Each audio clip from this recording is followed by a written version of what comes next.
안녕하십니까. 포항공과대학 생명과학과 황철상입니다.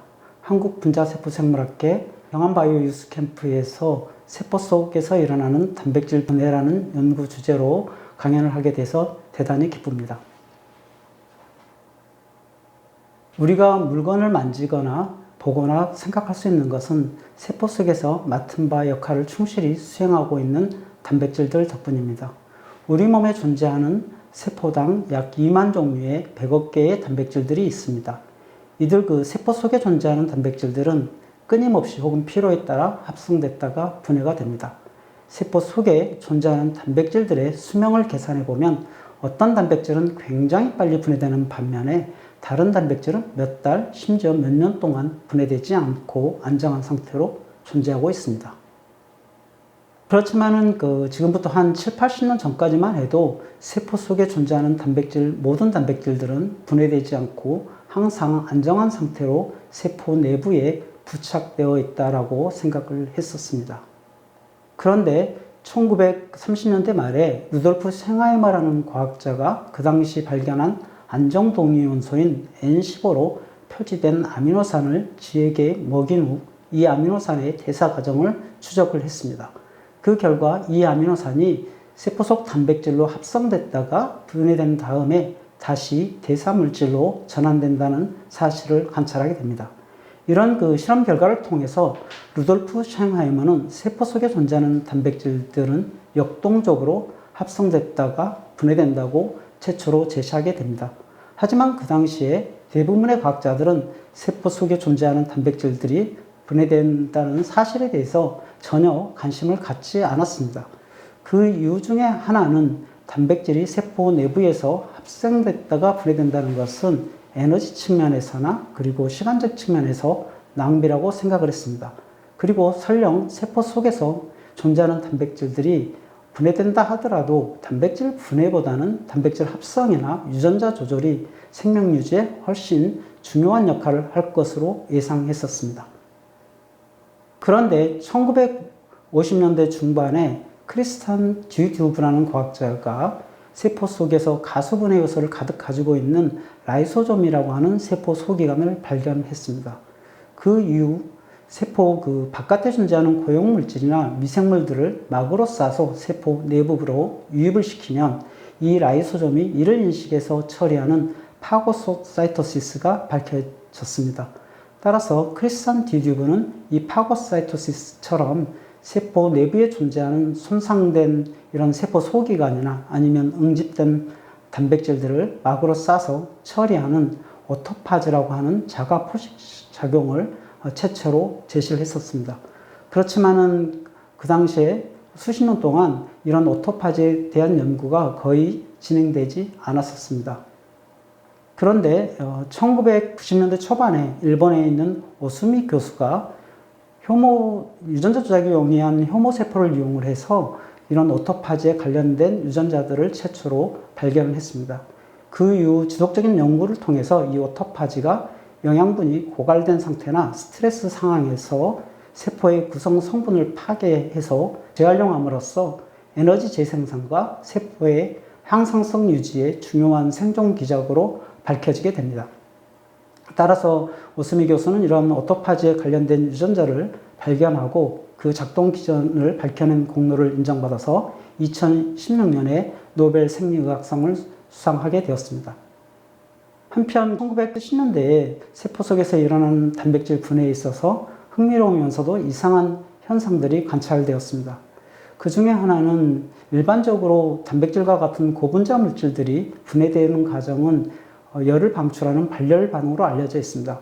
그럼에도 불구하고 세포 속에서 단백질이 분해하는 동안에는 생체 에너지인 ATP를 소모를 했습니다. 흥미롭게도 이 ATP를 소모로 하는 이런 단백질 분해 과정은 라이소좀 저해제인 클로로킨을 처리하거나 아니면 라이소좀이 없는 적혈구 세포에서도 관찰되었습니다. 따라서 이스라엘 과학자인 에브람 헬스코와 그의 제자인 아론 시카노바는 이런 라이소좀이 없는 적혈구 세포에서 ATP를 필요로 하는 단백질 분해 인자인 APF1이라는 단백질을 분리해냈습니다. 흥미롭게도 이 APF는 분해되는 표적 기질의 공유결합 형태로 여러 개 부착된다는 것을 알아냈습니다. 이 APF는 나중에 유비키틴으로 판명되었으며 유비키틴을 표적 기질에 부착하는 E1, E2, E3라는 효소의 일련의 연속적인 반응을 밝혀낸 공로로 이들은 어린 노즈와 함께 2004년에 노벨 화학상을 수상하게 됩니다. 한편 유비키틴 시스템의 생물학적 기능은 알렉산더 바샤프스키 교수에 의해서 주로 밝혀지게 됩니다. 알렉산더 바샤프스키 교수는 유비키틴 시스템이 저하된 TS85라는 세포질을 이용해서 유비키틴 시스템이 세포 속에서 일어나는 단백질 분해뿐만 아니라 세포 주기 조절 및 생존에 있어서 필수적인 역할을 한다는 것을 최초로 밝혀냈습니다. 한편 유비키틴이 부착된 단백질을 인식해서 분해하는 분자기계인 프로테아좀의 작동 원리와 분자 구조는 알프레드 골드버그와 그리고 로버트 후버 교수 그리고 여러 과학자들에 의해서 규명되었습니다. 이와 같이 세포 속에서 단백질 분해에 중요한 유비키틴 프로테아좀 시스템의 핵심 인자는 유비키틴입니다. 유비키틴은 76개의 아미노산으로 구성된 작은 단백질입니다. 이 유비키틴은 효모에서부터 휴먼 세포까지 진화적으로 잘 보존이 되어 있습니다.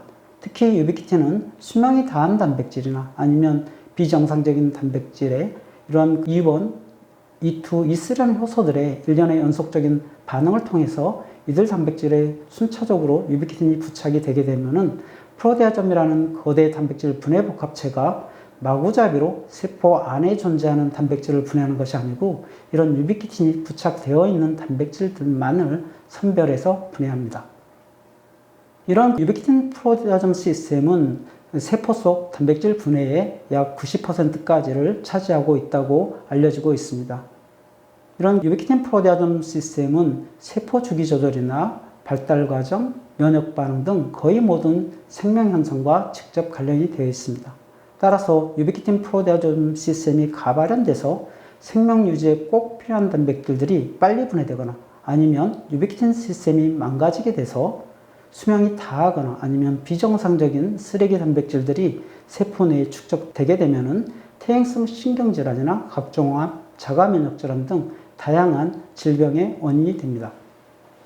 한편 2003년에 프로테아좀 저해제인 벌케이드가 다발성 벌수종 치료제로서 FDA의 승인을 받은 이후 유비키틴 시스템을 표적으로 하는 약물 시장은 현재 100억 달러 이상이 될 것으로 추정하고 있습니다. 특히 유비키틴을 부착하는 E1, E2, E3 그리고 표적 기질과 이를 인식해서 처리하는 프로테아좀에 적중하는 약물들이 현재 개발되고 있습니다. 한편 2000년대 초반에 레이 드샤이 교수와 크랙 크루 교수는 유비키틴 프로테아좀 시스템을 활용한 새로운 개념의 프로탁이라고 하는 약물을 개발했습니다. 프로탁을 이용해서 질병 단백질을 E3 유비키틴 라이게이즈에 근접을 시키면 E3 유비키틴 라이게이즈가 질병 단백질에 이렇게 유비키틴을 순차적으로 부착하게 되고 이 유비키틴이 부착되어 있는 질병 단백질을 프로테아좀이 인식해서 분해를 시킵니다. 기존의 약물들은 질병 단백질의 특정 부위에 부착해서 기능을 저해하는 반면에 프로탁은 질병 단백질의 어느 부위에 부착해도 작동할 수가 있습니다. 그리고 한 번 사용한 프로탁은 세포 내에서 재활용 가능하기 때문에 저농도로도 약효를 발휘할 수가 있습니다. 따라서 이러한 프로탁의 강점 때문에 프로탁은 지금까지 약물화하지 못하거나 아니면 내성을 가진 질병 단백질에게도 적용할 수 있는 차세대 혁신 신약으로 급부상했습니다. 따라서 현재 프로탁에 대한 연구가 급격히 증가하고 있으며 유명 제약회사들에서는 새로운 개념의 프로탁을 개발하기 위해서 치열하게 경쟁 중에 있습니다. 이런 세포 속 단백질 분해뿐만 아니라 약물 개발에 있어서 굉장히 중요한 유비키틴 프로테아좀 시스템에 있어서 가장 본질적이고 핵심적인 질문 중에 하나는 단백질 분해를 유발하는 단백질 분해 신호가 무엇이냐 하는 것입니다. 이 단백질 분해 신호를 데그론이라고도 이야기를 합니다. 만약에 우리가 단백질 분해 신호를 알게 된다면 어떤 종류의 단백질들이 어떤 과정을 거쳐서 분해되는지 이들의 생리적, 병적 특성을 쉽게 파악할 수 있을 뿐만 아니라 단백질 분해 이상으로 발병하는 각종 암이나 퇴행성 질환들을 이해하고 치료할 수 있는 원천 지식을 제공해 줄 수 있습니다. 이런 단백질 분해 신호 연구의 중요성에도 불구하고 세포 속에 존재하는 단백질은 이렇게 살아있는 거대 분자체일 뿐만 아니라 시시각각 모양이나 구조를 바꾸기 때문에 단백질 분해 신호를 찾아내서 정의하는 것은 결코 쉽지가 않습니다. 따라서 저희 연구실에서는 모든 단백질들이 가지고 있는 N말단 아미노산에 주목했습니다. AUG라고 하는 단백질 합성 코돈 때문에 세포 속에서 단백질들은 라이보솜으로부터 메사이닌부터 합성이 됩니다. 그러나 세포 속에 존재하는 다양한 펩티데이즈나 프로테이즈에서 N말단 부위가 잘려나가고 다양한 N말단 아미노산을 가진 단백질들이 만들어지고 이런 그 N말단 아미노산들은 다시 화학적으로 치환됩니다. 여기서 N말단 아세틸화는 진핵생물에서 가장 흔한 화학적 치환 반응 중의 하나로서 휴먼 단백질의 약 90%까지는 N말단의 아세틸기를 가지고 있습니다. 이 N말단 아세틸화는 1958년에 처음 발견된 이후 지난 70년 동안 왜 대부분의 단백질들이 N말단에 아세틸기를 장착하고 있는지에 대해서는 미스테리로 남아 있었습니다. 2010년 저희는 단백질 한쪽 끝 N말단에 부착된 이 아세틸기가 단백질 분해를 유발하는 단백질 분해 신호로 작동할 뿐만 아니라 이를 인식해서 처리하는 아세틸화 N분해 신호 경로라는 새로운 단백질 분해 경로를 발견해냈습니다. 그리고 2015년에는 이러한 아세틸화 N분해 신호 경로가 휴먼 세포에도 존재하고 있으며 신호 전달에 중요한 RGS2라는 단백질의 N말단 아세틸기를 인식해서 이 단백질을 분해함으로써 우리 몸의 혈압 조절에 굉장히 중요한 역할을 한다는 것을 또한 밝혀냈습니다. 그리고 단백질 한쪽 끝에 있는 이런 N말단 아세틸기뿐만 아니라 단백질 합성 개시 신호인 N말단 메사이닌도 단백질 분해 신호로 작동할 수 있으며 이를 인식해서 처리하는 단백질 분해 경로들도 밝혀냈습니다. 한편 생물학 교과서에 의하면 박테리아에서 유래한 진핵생물의 속이 아닌 미토콘드리아나 엽록체는 포밀메사인을 가지고 단백질 합성을 시작하는 반면에 진핵생물의 세포질에서는 메사이닌부터 단백질 합성을 시작한다고 알려져 있습니다. 이러한 기존에 잘 함입된 학설과는 다르게 저희는 진핵생물의 세포질에서도 포밀메사인을 가지고 단백질 합성을 할 수 있으며 이때 생성된 포밀메사인을 단백질 분해 신호로 인식해서 처리하는 포밀메사이닌 N분해 신호라는 새로운 단백질 분해 경로를 발견해냈습니다. 저희가 발견한 연구 내용에 대해서 다시 한번 요약을 해보면 유비키틴 분야에서 가장 처음 발견된 단백질 분해 신호는 대체로 이렇게 사이즈가 큰 N말단 아미노산으로 구성된 N분해 신호입니다. 이 N분해 신호는 1986년에 처음 발견됐습니다. 저희는 이런 그 사이즈가 큰 N말단 아미노산뿐만 아니라 사이즈가 작은 아미노산이나 메사이닌도 여기에 아세틸기가 부착이 되면 단백질 분해 신호로 작동할 수 있을 뿐만 아니라 단백질 합성 개시 신호로 알려져 있는 포밀메사이닌과 메사이닌을 단백질 분해 신호로 인식해서 처리하는 새로운 단백질 분해 경로들을 발견해냈습니다. 그리고 최근에는 다른 그룹에서 N말단에 위치한 플로린이나 글라이신을 인식하는 단백질 분해 경로들을 보고했습니다. 흥미롭게도 N말단에 있는 단백질 분해 신호와 분해 신호를 인식하는 그런 인식인자들의 분자 구조와 작동 원리가 최근에 밝혀졌습니다. 저희가 연구하고 있는 N말단 아미노산 단백질 분해 신호는 단백질의 첫 번째에 위치한 N말단 아미노산으로 구성되어 있으며 모든 단백질들이 가지고 있다는 특징을 가지고 있습니다. 그렇지만은 N말단 부위가 절단되거나 화학적으로 치환되게 되면은 새로운 N말단 아미노산 단백질 분해 신호가 생성이 됩니다. 또한 이때 생성된 이런 N말단 아미노산 분해 신호는 단백질의 폴딩이나 단백질 간의 결합 그리고 세포 내의 위치 변동에 따라서 활성이 조절될 수가 있습니다.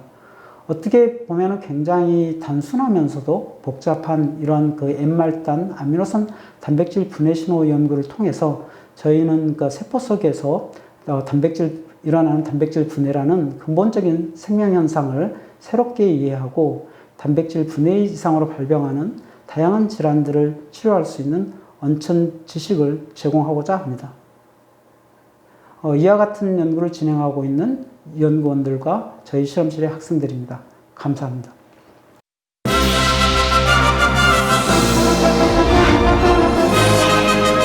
제15회 경암상 생명과학 부문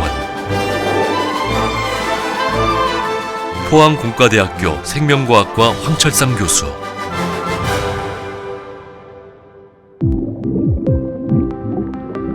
암을 비롯하여 신경질환, 면역질환에 이르기까지 다양한 질병의 원인이 되는 단백질 분해. 세포 속 단백질 분해라는 생명 현상의 근본 원리를 규명하여 인류의 건강과 더 나은 삶에 기여할 수는 없을까? 황철상 교수는 이러한 인류의 바람을 현실로 이루기 위해 선도적인 연구를 해나가고 있는 과학자이다.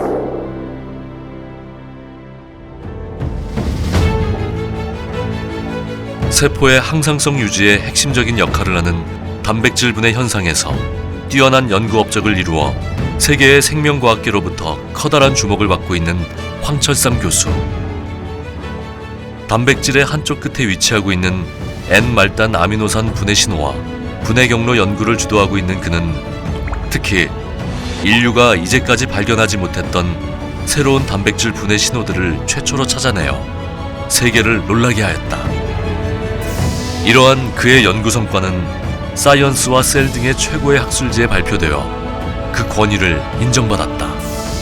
60년간 미스터리로 남아있던 N-말단 아세틸기가 세포 속 단백질의 수명을 결정짓는 분해 신호일 뿐만 아니라 새로운 단백질 분해 시스템임을 최초로 발견하였고, 그 단백질 분해 시스템이 우리 몸의 혈압 조절에 중요한 역할을 한다는 사실도 처음으로 밝혀내 심혈관 질환을 치료할 수 있는 새로운 단초를 제시해 주었다.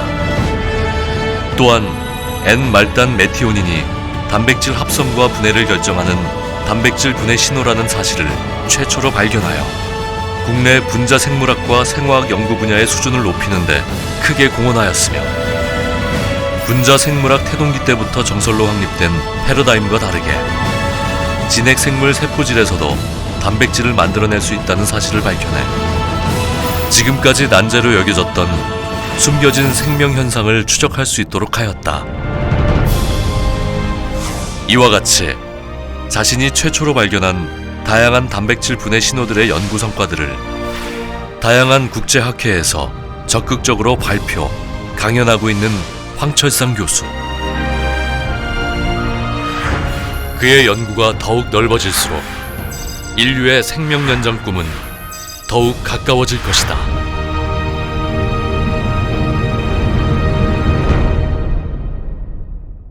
Good friend, KSMCB, good friend.